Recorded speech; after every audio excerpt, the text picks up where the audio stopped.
793 AD, the monastery at Lindisfarne, England. 50 Viking warriors step off their longships after a 7-day crossing from Norway. They've rowed and sailed over 600 miles of open ocean. They're not hungry. In their ship's hold, dried fish, smoked meat, fermented dairy, and hardtack that will remain edible for another 3 months. Enough calories to fuel a raid, a return voyage, and still have reserves. No refrigeration, no canning, no vacuum sealing, no preservatives. Just techniques developed over 5 centuries that modern food scientists are still trying to fully understand. Here's the logistics problem the Vikings solved. A single warrior requires approximately 3,000 calories per day during active campaigning. 50 warriors for 30 days equals 4.5 million calories. At roughly 4 calories per gram of preserved food, that's over 1,000 kilograms of provisions. 1 metric ton of food. On an open boat in summer heat. For a month. Try that with fresh meat. By day 3, you're eating poison. The Vikings didn't just preserve food, they engineered a portable nutrition system that remained stable across temperature swings from freezing to 80 degrees Fahrenheit, survived constant salt spray and humidity, and delivered complete nutrition for months without resupply. Modern military MREs, meals ready to eat, have a shelf life of 3 to 5 years under ideal storage conditions. Viking stockfish, properly prepared, remained edible for 20 years. The Vikings didn't store food, they transformed it. This is biochemistry masquerading as primitive technique. Here's how the system worked. To understand Viking preservation, you first need to understand what makes food rot. Decay is not random, it's biological warfare. Bacteria, molds, and enzymes competing to consume organic matter before you do. The primary enemies are bacteria, microorganisms that multiply exponentially in the right conditions. A single bacterium can become 1 billion in 10 hours at optimal temperature and moisture. Enzymatic action, proteins within the food itself that break down cellular structure. Even in sterile conditions, enzymes will eventually destroy food from within. Oxidation, chemical reactions with oxygen that degrade fats and proteins. This is why meat turns brown and fats go rancid. Moisture. Water is the universal requirement for all biological decay. No moisture, no bacterial growth, no enzymatic activity.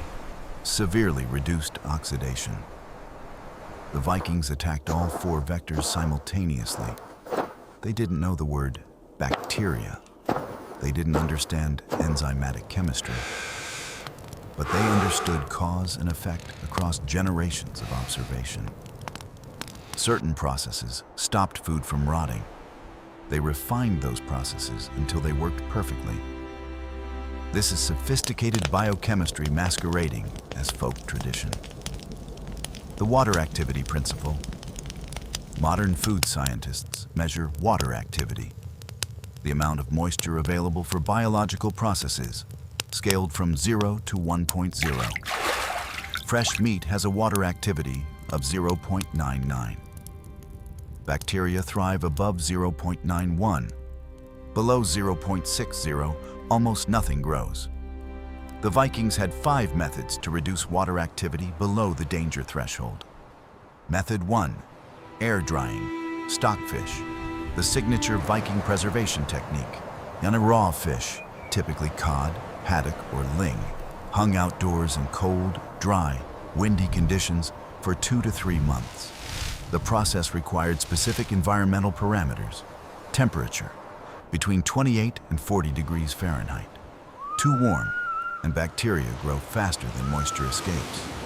Too cold and the fish freezes, trapping moisture inside. Humidity. Below 70% relative humidity. Higher humidity slows evaporation. Wind. Constant airflow to carry moisture away from the fish surface. Northern Norway, particularly the Lofoten Islands. provided these conditions naturally from February through May. The Vikings didn't choose this location randomly. They identified it through centuries of trial and error. The result? Fish reduced to approximately 15% of original weight, with water activity below 0.30. Bacteria cannot survive. Enzymes cannot function. The fish becomes essentially a protein rock. Nutritional content per 100 grams of stockfish. Protein, 80 grams. Fat, 2 grams calories. 340 shelf life, 7 to 20 years. For comparison, fresh cod provides 18 grams of protein per 100 grams. Drying concentrates nutrition by a factor of 4. Method 2. Smoking smoke preservation works through 3 mechanisms. First, heat from the smoking process drives out moisture. A properly smoked fish or meat loses 40 to 60% of its water weight. Second, smoke contains phenolic compounds, natural antimicrobials that penetrate the food surface and create a hostile environment for bacteria. Third, the outer surface develops a pellicle, a thin, protein-based skin that seals the interior from oxygen and additional contamination. And the Vikings used cold smoking for long-term preservation, temperatures between 60 and 90 degrees Fahrenheit, sustained for days or weeks. Hot smoking cooked the food and was used for shorter-term storage. Wood selection mattered. Alder and juniper were preferred. Resinous woods like pine created off flavors and potentially toxic compounds. Smoked meat and fish could last 6 months to 2 years, depending on moisture content and storage conditions. Method 3. Salting salt kills bacteria through osmotic pressure. When salt concentration outside a cell exceeds concentration inside, water is pulled out of the cell. Bacteria literally dehydrate to death. The Vikings obtained salt through 2 methods. Seawater evaporation in coastal areas, labor-intensive, producing perhaps 50 kilograms per household per year. A trade with southern Europe. Rock salt and sea salt from the Mediterranean, exchanged for furs, amber, and slaves. Salt was precious. The Vikings used it strategically. Dry salting, rubbing salt directly into meat or fish, using approximately 1 part salt to 4 parts food by weight. This produced salt fish and salt meat with shelf life of 1 to 2 years. Brining, submerging food in saturated salt solution. Faster penetration, but heavier final product. Used for shorter-term preservation and meat intended for cooking. The salt concentration required, approximately 3% by weight of the final product, to inhibit bacterial growth. Higher concentrations, up to 20%, for multi-year storage. The first 3 methods, drying, smoking, salting, reduce water activity and create hostile conditions for decay. The 4th method does something radically different. Method 4, fermentation. Fermentation doesn't stop bacterial action. It weaponizes it. The principle: introduce beneficial bacteria that produce acid or alcohol as metabolic byproducts. These byproducts kill harmful bacteria while the food remains nutritious and digestible. The Vikings fermented everything: dairy, fish, vegetables, and grain. Skyr. The Viking superfood modern skyr is marketed as Icelandic yogurt. The original was something more complex. Traditional skyr began with skim milk, the liquid remaining after cream separation. To this, Vikings added a starter culture from previous batches containing Streptococcus thermophilus and Lactobacillus bacteria, or the mixture was kept at body temperature, roughly 95 to 105 degrees Fahrenheit, for 12 to 24 hours. During this time, bacteria consumed lactose, milk sugar, and produced lactic acid. The acid dropped pH below 4.5, acidic enough to kill pathogenic bacteria while preserving the beneficial ones. The acid also coagulated milk proteins, creating the thick texture.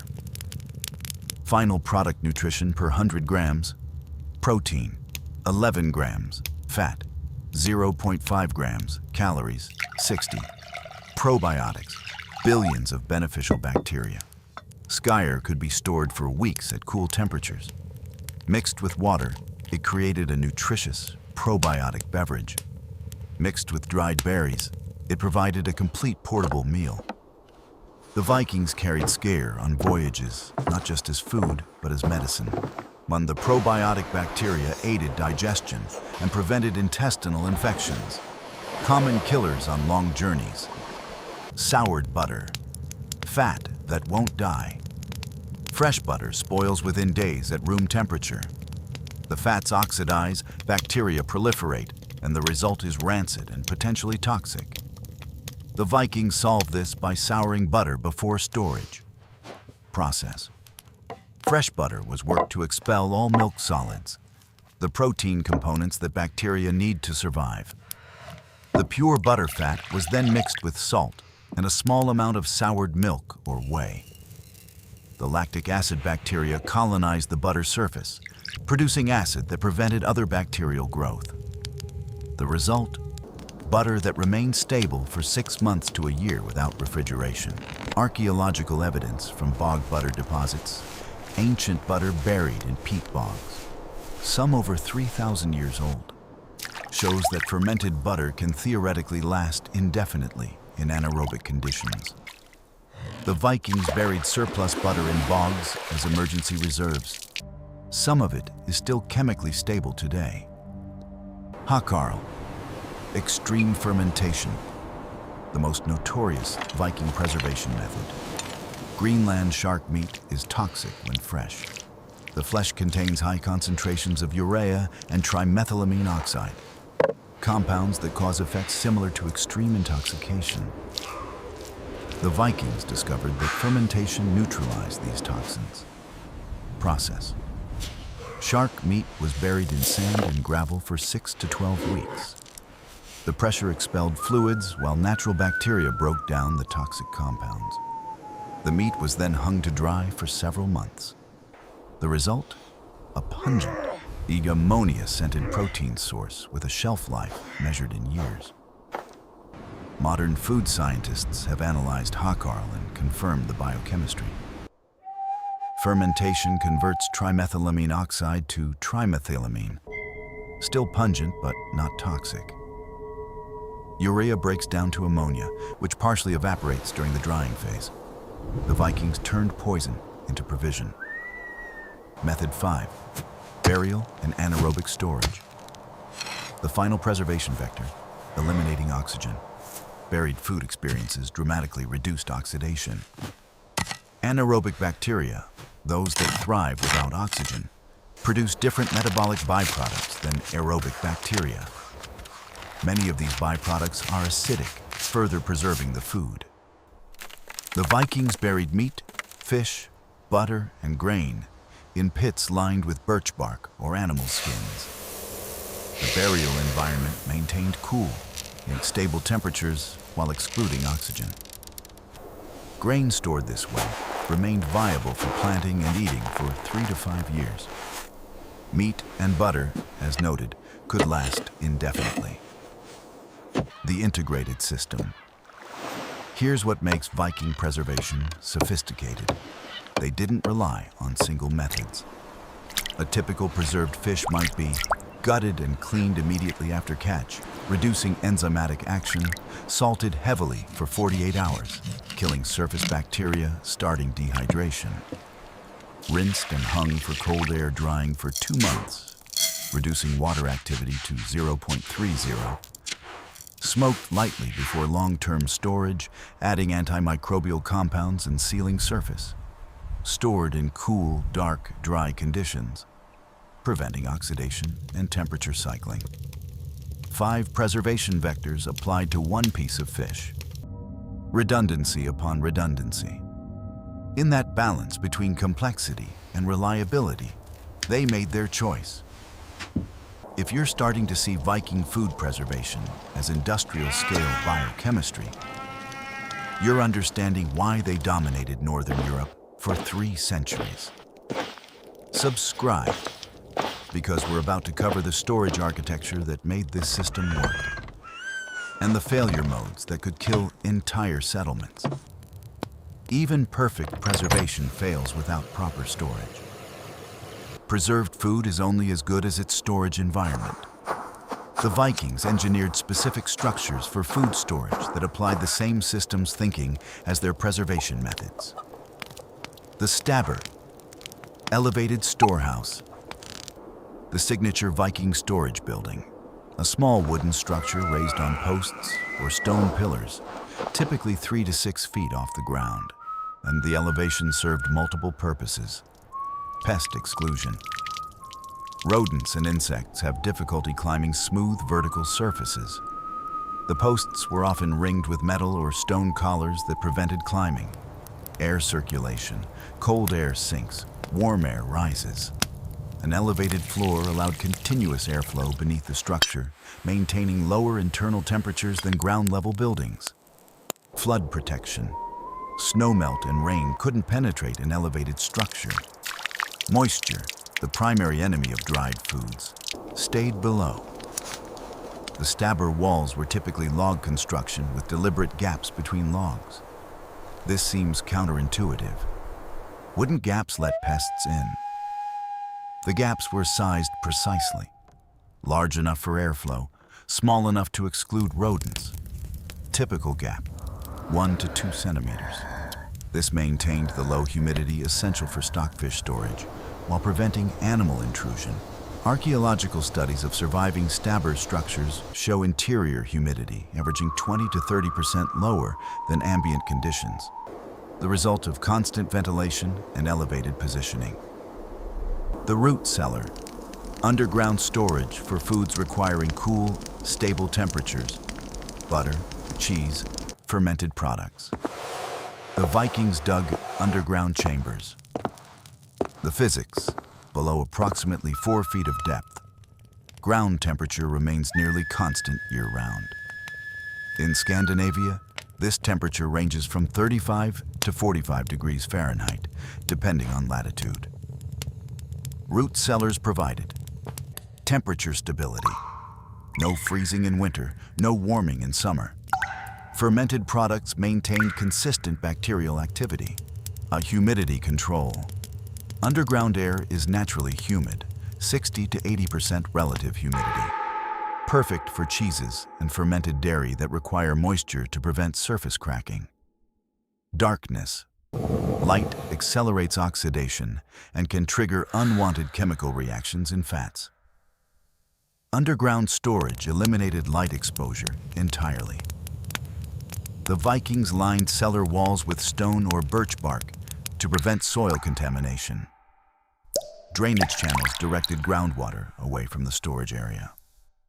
The smokehouse, preservation and storage combined. Unlike a simple smoking fire, a dedicated smokehouse maintained constant low-level smoke for weeks or months. Structure. A small wooden building with a fire pit at ground level and hanging racks above. Smoke from smoldering hardwood rose through the structure, depositing antimicrobial compounds on stored meat and fish.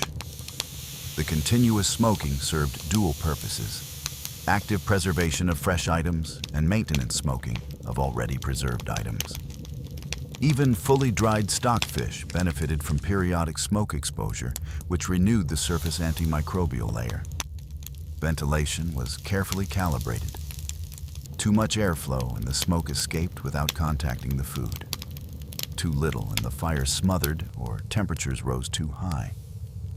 The optimal setup: intake vents at ground level feeding the fire, exhaust vents at roof peak, and adjustable dampers to control flow rate.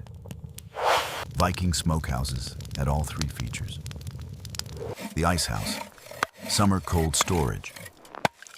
In regions with reliable winter ice, most of Scandinavia, Vikings harvested ice from lakes and rivers, storing it in insulated pits for summer use. And the ice house was typically dug into north-facing hillsides to minimize sun exposure. Walls were lined with straw or sawdust materials with excellent insulating properties. Ice blocks, cut in late winter when ice was thickest, were stacked with straw between layers. A well-constructed ice house could maintain freezing temperatures into August or September. This allowed the Vikings to keep fresh meat and fish during summer months, extending the practical limits of their preservation system. The systematic layout. A well-organized Viking farm positioned storage structures strategically. The stabber, elevated, exposed to prevailing winds, away from heat sources. The root cellar, north side of the main building, partially shaded with drainage directed away from foundations. Are the smokehouse, downwind of living quarters. Smoke is unpleasant to live in, close to the main hearth for shared fire management. The ice house, north-facing slope, maximum shade, convenient to the cooking area. This wasn't random. This was infrastructure engineering optimized over generations. The preservation calendar Viking food preservation operated on an annual cycle synchronized with climate and available resources. February to May, stockfish production. Cold, dry, windy conditions, optimal for air drying. June to August, fresh food consumption and butter production. Cows lactating heavily, providing surplus dairy for fermentation and storage. September to October, slaughter season. Animals too expensive to feed through winter were killed and preserved through salting, smoking, and burial. November to January, ice harvest and redistribution. Moving preserved foods between storage types based on conditions. The system required planning months in advance. A family couldn't decide in December to preserve meat for winter. The optimal preservation window had closed in October. This forced Vikings into systematic thinking about food supply. Every surplus from summer had to be converted to preserved form immediately, or it would be lost. They didn't preserve food. They managed a biological supply chain. The Viking preservation system was robust. It was not infallible. Failure mode 1. The bad season stockfish production required specific weather conditions. A wet spring ruined the entire year's fish preservation. In 1315, Northern Europe experienced the Great Famine, 3 consecutive years of cold, wet weather that devastated agriculture across the continent. The Vikings faced a specific problem. Fish hung for drying in wet conditions didn't dry. They rotted on the racks. 3 years of failed stockfish production depleted reserves across Scandinavia. The saga's record widespread hunger and population decline. The preservation system amplified the disaster. Normally, 2 or 3 years of stockfish reserves cushioned against single bad seasons. But the system assumed occasional failures, not consecutive ones. When reserves depleted and current production failed simultaneously, there was no backup. Failure mode 2. Contamination preservation doesn't sterilize food. It suppresses bacterial growth to safe levels. If initial contamination is high enough, even preserved food can harbor dangerous pathogen loads. Improper gutting of fish, leaving intestinal bacteria in contact with flesh, could result in stockfish that harbor dormant Clostridium botulinum spores. When rehydrated for cooking, those spores could activate, producing botulism toxin. Archaeological analysis of Viking-era bones shows evidence of food poisoning. Characteristic bone lesions associated with chronic low-level toxin exposure. The Vikings had no way to detect contamination. They relied on smell and taste, senses that don't detect many bacterial toxins. Some percentage of preserved food was always dangerous. Failure mode 3. Storage compromise. A single rodent infestation could destroy an entire winter's food supply. Viking law codes include detailed penalties for allowing animals into stored grain. Evidence that this was a recognized and serious problem. A single rat family, on breeding through winter could consume or contaminate hundreds of kilograms of preserved food. The elevated stabber design was specifically evolved to counter rodents. But no system is perfect. A damaged post, a gap in the wall, a moment of carelessness leaving a door open. Any breach could be catastrophic. Failure mode 4. Social disruption. The preservation system required stable social structures. Stockfish production needed labor at specific times. Smoking required constant fire tending. Storage required maintenance and monitoring. Raids, wars, and disease outbreaks disrupted the preservation calendar. A village that lost its working-age adults to a raid in September couldn't complete the autumn slaughter and preservation. The following winter, they starved, or this vulnerability explains why Viking society organized around mutual defense and collective labor. Food preservation wasn't individual, it was communal. A farm couldn't survive alone because a single family couldn't complete all preservation tasks in the available windows. The Greenland collapse. The most dramatic preservation failure, the end of Viking Greenland. The Greenland colony, established around 985 AD, survived for nearly 500 years. Then, sometime in the 15th century, the entire population vanished. Modern research suggests climate played the central role. The medieval warm period that allowed Greenland colonization ended around 1300. Temperatures dropped. Growing seasons shortened. The Little Ice Age began. The Vikings in Greenland relied on a specific preservation equation. Sufficient summer warmth to produce hay for livestock. Sufficient livestock to produce dairy and meat. Sufficient preservation capacity to store that production through increasingly long winters. As temperatures dropped, each variable degraded. Less hay, fewer animals, less food to preserve. Longer winters consuming reserves faster. The archaeological record shows progressive nutritional stress. Bones becoming more brittle, stature decreasing, dental health deteriorating. The population didn't die suddenly. They slowly starved as their preservation system failed to keep pace with worsening conditions. The last Greenlanders likely died in the 1450s. Their sophisticated preservation technology couldn't overcome a fundamental resource collapse. Even the best system has limits. Viking preservation methods haven't disappeared. They've evolved. Stockfish today. Norway remains the world's largest producer of stockfish. Annual production, approximately 30,000 metric tons. Primary markets, Italy, Nigeria, and Portugal. The process is virtually unchanged from Viking methods. Cod are caught in winter, hung on outdoor wooden racks, in February, and dried by Arctic wind until May. No artificial heat, no chemical treatment. Modern quality control adds scientific monitoring, moisture content testing, bacterial sampling. But the core biochemistry remains identical to 900 AD. Stockfish commands premium prices precisely because of its traditional production. Artificial drying produces inferior texture and flavor. Fermentation renaissance. Fermented foods have experienced dramatic revival in modern cuisine and nutrition science. Skyr is now globally available, marketed for its probiotic content and protein density.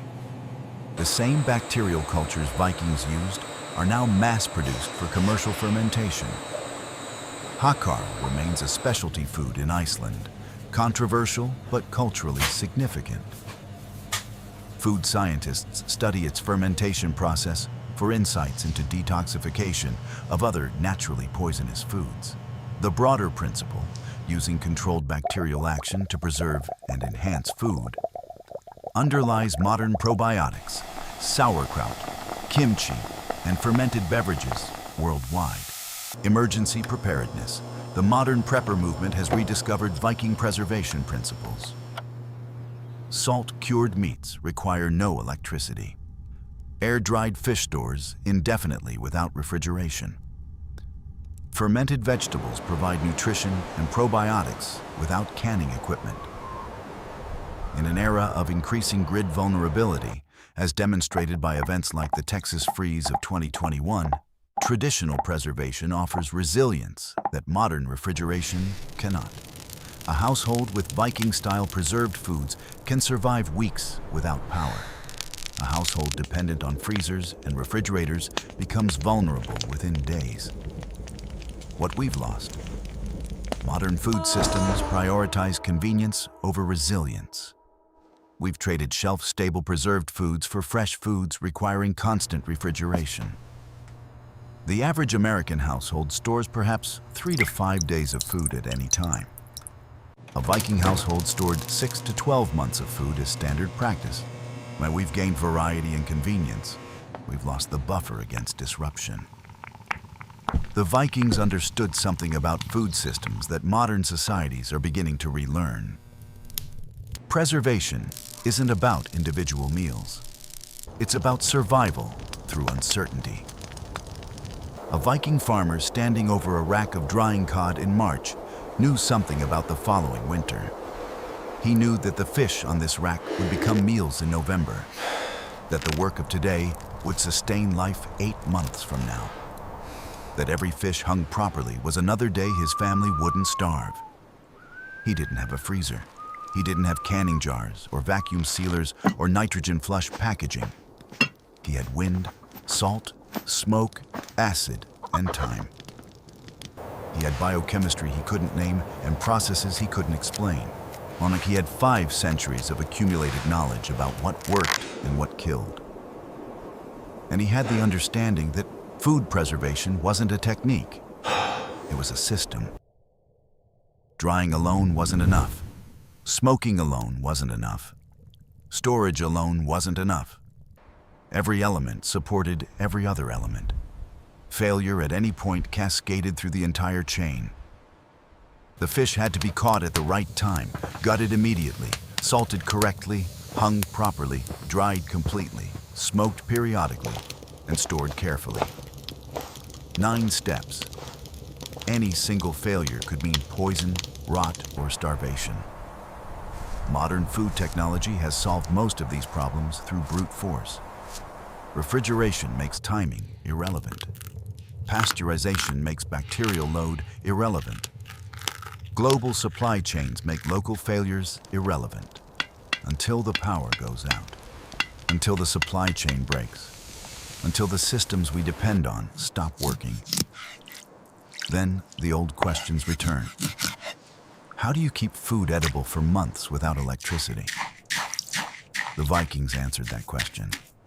Their answer fed armies, colonized Iceland and Greenland, and sustained a civilization across some of the harshest territory on Earth. The answer wasn't a single technique. It was a system of interlocking methods, each compensating for the weaknesses of the others. They didn't store food. They engineered survival. The biochemistry hasn't changed. Salt still draws water from cells. Acid still kills bacteria. Smoke still deposits antimicrobials. Cold still slows decay. The knowledge is still there for anyone willing to learn it. The question is whether we'll remember it before we need it, or after.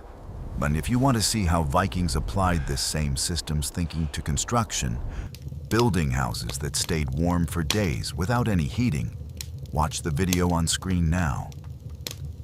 The thermal physics will change how you think about the walls around you.